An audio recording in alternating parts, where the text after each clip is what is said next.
This video contains a paid partnership with BetterHelp. Winter always feels like it's coming in fast this time of year, and I'm always left scrambling to get the garden ready for winter. Although we tackled some jobs, there's a mountain of other things that we really need to do before the first frost hits this week, and we're left wondering, did we leave this too late? Today we're going to be harvesting the last of the tomatoes, clearing spent crops, removing the drip line and redoing our no-dig Ruth Stout beds to plant the very last of our winter crops. And of course giving you a load of tips and tricks to make getting ready for winter that little bit easier. Early light on the garden bed. The frost is here this week and we really need to clean out the last of our tomatoes. Tomatoes are something we absolutely love growing, and we grow a ridiculous amount of tomatoes. This year we grew 125 tomatoes. Most of them were unique varieties. My favourite this year easily was Midnight Roma. Tomato growing is really my passion and drawed me in to growing a year's worth of food. It might seem a bit strange when we've got 120 plus plants over the allotment to plant even more in our back garden. But we do have some method to our madness. Blight is a really big issue over the allotment, and it can be really devastating when it gets into your plot. However, our home is about 2 miles away from our plot, and it just doesn't get affected in the same way. Allotments are really well known for having tons of diseases. So just to safeguard our tomato hoard, we do grow a few tomatoes at home. I would be absolutely devastated if I lost my tomatoes, and one year it happened to us, but luckily Bob actually convinced me to grow some tomatoes at home because he just likes the way they look, and we were able to harvest a ton of tomatoes. Don't get me wrong, we aren't hoarding food for the next apocalypse, but we do like to have a year's worth of food safely stored away for over winter. And let's be honest, nothing tastes better than a tomato that you've grown yourself. This drip tape was a godsend this year and saved us hours of watering. It was such a dry summer, and I really struggled with blossom and rot down at the allotment. And honestly, I haven't had a single issue at the home garden. Next year I'm going to be extending it across the whole entire garden. It can be quite intense having so much land to care for when you have such small children. I promised myself that I would make sure that I prioritised watering, etc. But life just happened. And honestly, the worst and the best thing about motherhood is that you just can't hold on to any moment. So if I cheat by using drip lines or maybe a bit of black plastic, it is a sacrifice I'm happy to have so I can watch my kids getting older and really spend that time with them. Dew still clings where the chickens tread. Coffee warms as the morning begins with laughter. We've had an amazing season this year, but as the nights are drawing in, we're spending more and more time inside the house.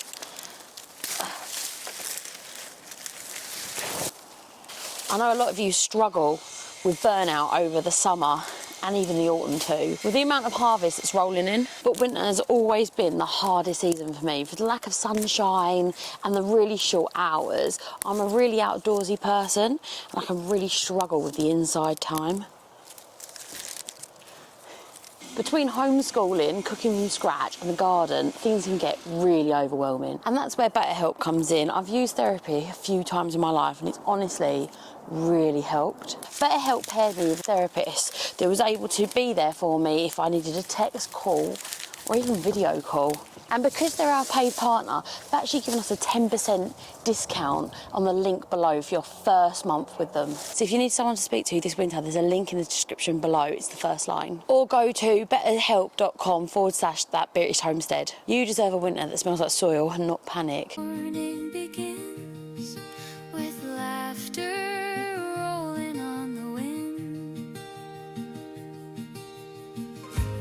Little feet in the fields again, running wild through the rows of green. Now this area has been completely cleaned of bean plants, it's time to refresh the organic matter. Organic matter has been a game changer here. We're on London clay, which is honestly thick, hard to work, solid clay. It's kind of like trying to plant in concrete, and every year we've used some form of organic matter, be it duck bedding, wood chips or something else. As you know, this year we've had a massive issue getting our hands on any horse manure, so that is out of the question. So I decided to use wood shavings. This is what I use for bedding all of my animals, from ducks to chickens to even turkeys. So I've used it in my garden multiple times. But when I was at the feed shop this week, the lady told me she's selling this cheap because it had gotten wet. We're going to use this for a Ruth Stout bed, and if you don't know what Ruth Stout bed is, that's okay. It's really similar to a no-dig bed. So what we're going to be doing is just covering the soil with some organic matter, and it can be literally anything. Wood chips, straw, wood shavings, it doesn't matter. All it does is add organic matter to the soil to make it nice and light and fluffy, and it suppresses the weeds in the spring.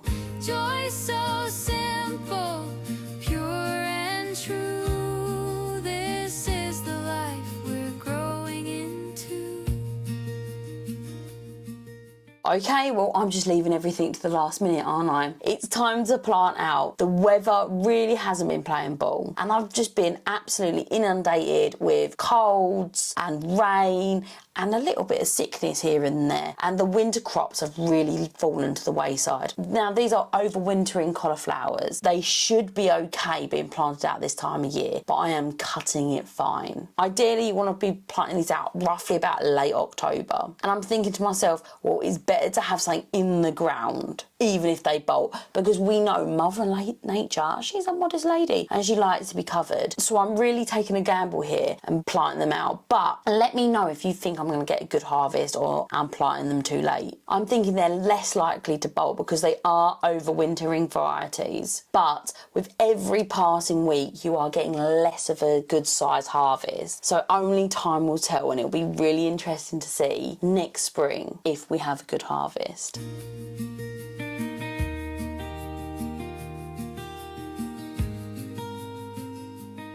I do love growing cauliflowers over winter because the caterpillars are just not about. But lately I've had issues with birds coming and eating all of my overwintering crops at home. And this has honestly never happened before. But if you garden in the same place for more than a couple of years, you're literally there ringing the dinner bell loud enough for everyone to hear. So sooner or later you're just going to get pests. I'm going to be throwing a fleece over them. For one, keeping them a little bit warm as they get established, and two, keeping the birds at bay. This is the life we're growing into.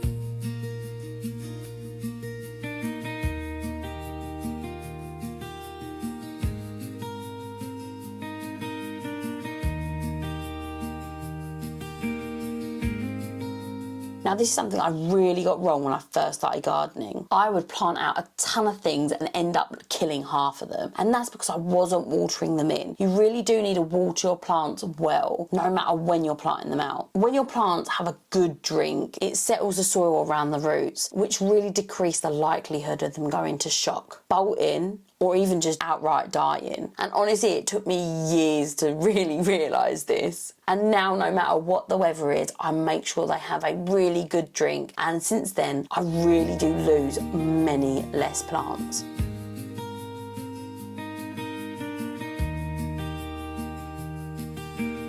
Thank you so much for watching. It really does mean the world to me. If you like our channel, please subscribe. It's completely free. And if you get a minute, hype this video. It really helps us small creators. And I'll see you next time. Have a wonderful week. Bailey, stop.